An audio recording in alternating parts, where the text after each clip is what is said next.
Dalam setiap peperangan modern, langit selalu menjadi arena pertama yang diperebutkan. Siapa yang menguasai udara seringkali menguasai medan perang. Namun di Ukraina, langit bukan hanya dikuasai jet tempur dan rudal jelajah, tapi juga oleh ribuan drone kecil senyap dan mematikan. Untuk menghadapi semua itu, Rusia mengandalkan salah satu sistem pertahanan udara jarak pendek paling modern yang mereka miliki, Tor M2, sebuah mesin pemburu yang dirancang bukan untuk menyerang, tapi untuk melindungi.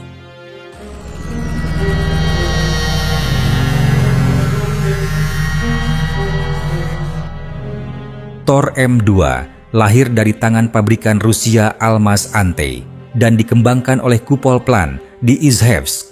Sistem ini dirancang sebagai lapisan terakhir dari pertahanan udara Rusia, melindungi pasukan darat, pangkalan, dan infrastruktur vital dari serangan udara yang terbang rendah. Dengan radar 3D canggih dan peluncur vertikal, Tor M2 mampu mendeteksi, mengunci, dan menembak jatuh pesawat, helikopter, rudal jelajah, hingga drone, semuanya dalam radius sekitar 15 km dan ketinggian hingga 10 km. Setiap unit membawa 16 rudal, siap tembak, dan dapat menyerang hingga 4 target sekaligus. Dalam situasi darurat, dari posisi berhenti hingga siap menembak, sistem ini hanya butuh waktu sekitar 2 menit. Itu sebabnya Tor M2 dianggap sebagai payung bergerak yang bisa mengikuti langkah pasukan di garis depan.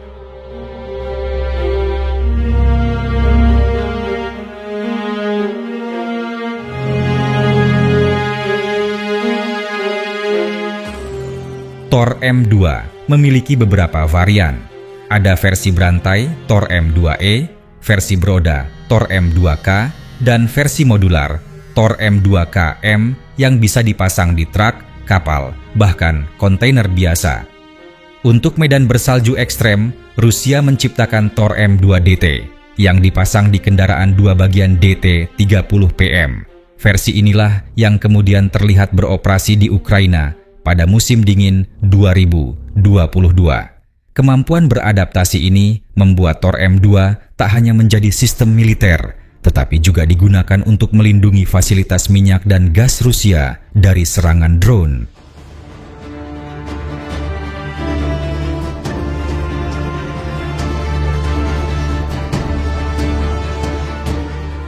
Sejak awal invasi, Tor M2 telah tersebar di berbagai front. Di Kherson dan Zaporizhia, sistem ini ditempatkan untuk melindungi pasukan dan depot amunisi dari drone kamikaze Ukraina. Di Donetsk dan Luhansk, ia menjadi penjaga garis depan yang melindungi artileri Rusia dari serangan rudal HIMARS. Laporan lain menyebutkan bahwa di wilayah Kupiansk, Tor M2 berhasil menembak jatuh rudal jelajah Storm Shadow buatan Inggris, sebuah pencapaian yang dijadikan bukti oleh media Rusia bahwa sistem ini benar-benar bekerja di medan tempur nyata. Sementara itu, di Crimea, varian Tor M2KM dipasang di sekitar Sevastopol dan bahkan di atas kapal perang Rusia, melindungi armada Laut Hitam dari serangan drone laut dan udara Ukraina.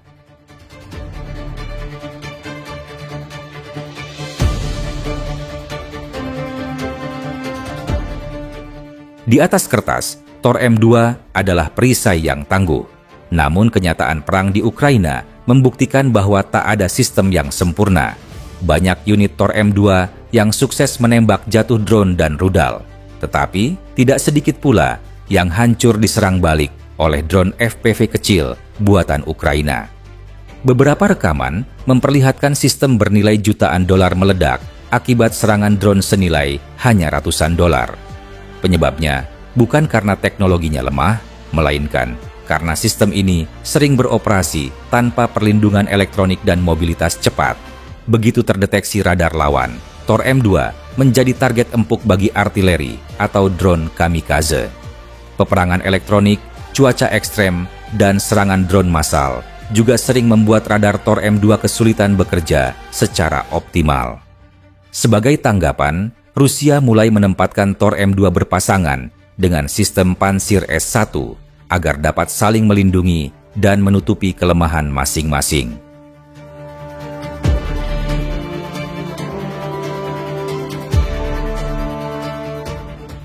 Sampai kini, jumlah pasti Thor M2 yang dikerahkan Rusia di Ukraina tidak pernah diumumkan secara resmi.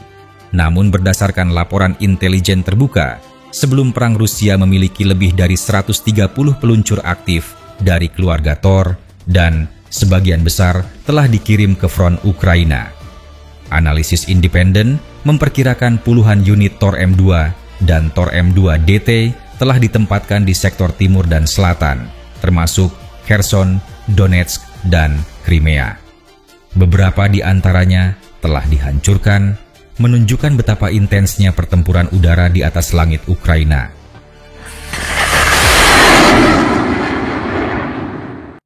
Dari perang ini, ada pelajaran besar bagi dunia.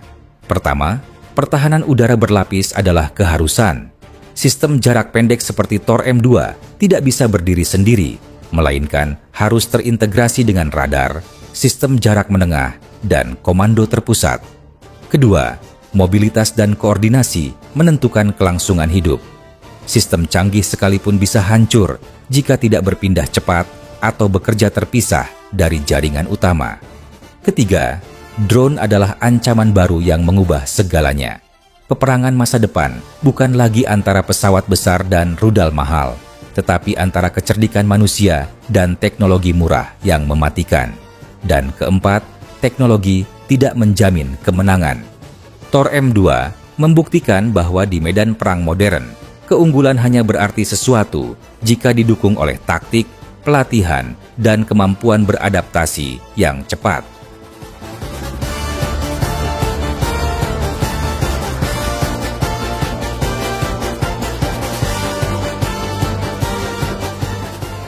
Video ini dibuat untuk tujuan edukatif dan analisis semata.